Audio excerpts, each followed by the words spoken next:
Good morning and welcome to your Friday Faith Fill-Up. I want to share something with you this morning that I hope will be a blessing to you. In Luke chapter 22, verses 21 and 22, Jesus had just told the disciples that one of them is going to betray him.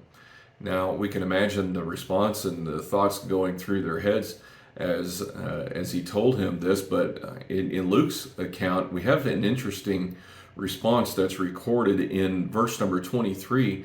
Their first response was about who might do this thing. They said, it says they inquired among themselves which of them was he that should do this thing.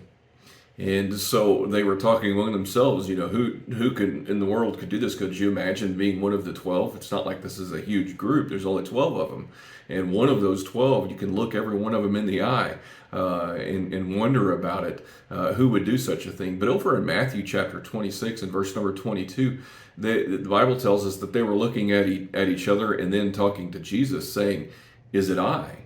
Which is really interesting because it does show the thought that in themselves they realize that, is it I? Am I the one doing it? Is it possible that I could be the one? Which really shows a whole lot of humility if you think about it. They recognized in their own selves that possibly they could be the one that would do that. I think that humility is something that is wonderful because it does show us this, that we're not above sin and we're not above sinning. And we have to recognize that about ourselves. But when you go on to the next verse, it's really interesting. They get away from that thinking very quickly. In one verse, they're disputing among themselves, talking among themselves, which one of them it could be. And then you get to the next verse, in verse number 24, it tells us that there was strife among them, which of them should be accounted the greatest. Now, isn't that interesting? They go from, talking about who's the one that's going to betray.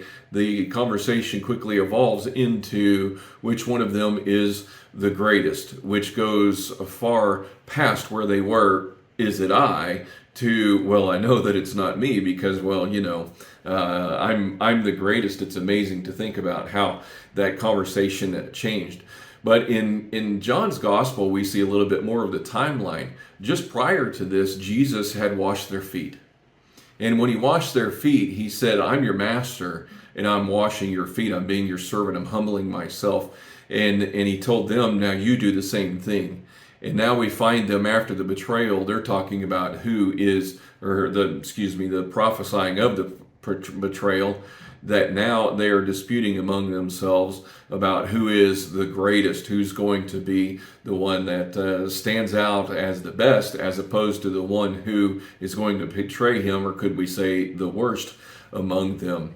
I think we need a reminder from this passage. These two verses consecutively really show us something about human nature. We can see ourselves at one point in time as somebody low and be humble, and the very next breath have some arrogance and some pride about how great we are, how wonderful we are. Let's just keep a level head here and look at the example that Jesus set as the Master, as the Messiah, as God himself came and washed the feet of the disciples. Let that be the example that we follow, not the example of the disciples, that we would instead be humble, be a servant to those around us, not be concerned about being the greatest, recognizing that we're all corruptible and that we all have the ability to sin, and then to love people the way that Jesus loved them. I hope this is a help and an encouragement to you. We'll see you all Sunday morning.